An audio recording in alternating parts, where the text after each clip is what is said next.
And we're going to turn now to a question facing Democratic presidential candidate Barack Obama this morning. The Illinois senator has said that he regards it as one of his mistakes that he had a relationship on the purchase of his home with a political operative who is facing multiple counts of wire and mail fraud, among other charges. Well, this week, a judge vaulted the name of that operative back into the news, and ABC's chief investigative correspondent Brian Ross decided to look into it. Brian. Good morning, Diane. Senator Obama says no lobbyist would be permitted to work in his White House. And as a state senator in Illinois and now in Washington, he has pushed new ethics reform laws, all of which makes his relationship with an accused Illinois political fixer and influence peddler all the more unusual. His name is Tony Rezco, known in Illinois politics as a backroom operator who did favors and raised campaign money for politicians and benefited in return. Rezco will go on trial next month to face charges growing out of a 3-year-long undercover FBI investigation involving bribes, kickbacks, and extortion. Today we unsealed 2 indictments against Tony Rezco. Both involve efforts to illegally obtain millions of dollars. There was no mention of Senator Obama in Rezco's indictment, but as he sought to post bail, it emerged that Rezco had quietly played a role in Obama's purchase of a new home. Obama bought the house on Chicago's South Side in June 2005, after he had been elected to the U.S. Senate. According to Obama, the owner wanted to sell the house together with a next-door vacant lot, which Obama apparently did not want. Instead, Rezco's wife bought the empty lot for full price, $625,000. And according to Obama, he bought the house, paying $1.65 million for $300,000 under the asking price, all on the same day. Obama says the price was dropped because the house had been on the market for some time.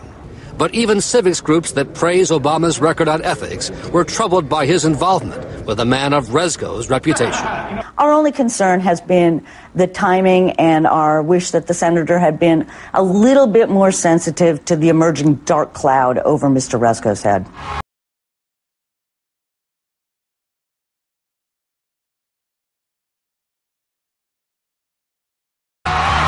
For his part, Obama has given a series of various explanations about the deal. First, he told the Chicago Tribune that he didn't recall what his conversations were with Rezco. 4 days later, he told the Chicago Sun-Times that he did recall telling Rezco about the property. Last May, as a candidate for president, Obama acknowledged to George Stephanopoulos that Rezco could become an issue, even though everything had been above board and legal. But it raised the possibility that here was somebody who was a friend of mine who was doing me a favor.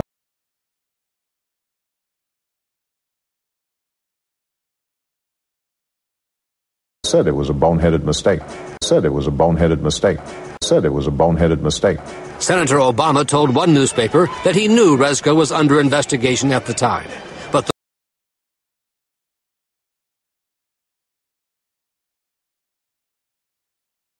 Washington Post says Obama told them he had no idea of Rezco's brewing troubles.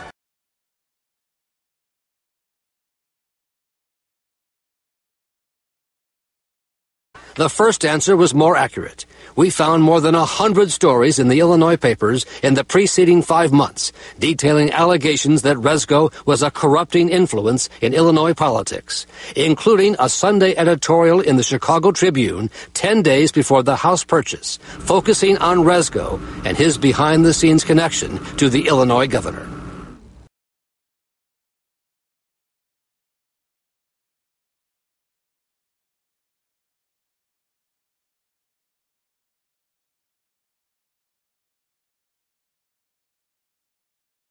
By our count, Rezco and people in his circle have given Obama more than $120,000 for his U.S. and state Senate campaigns.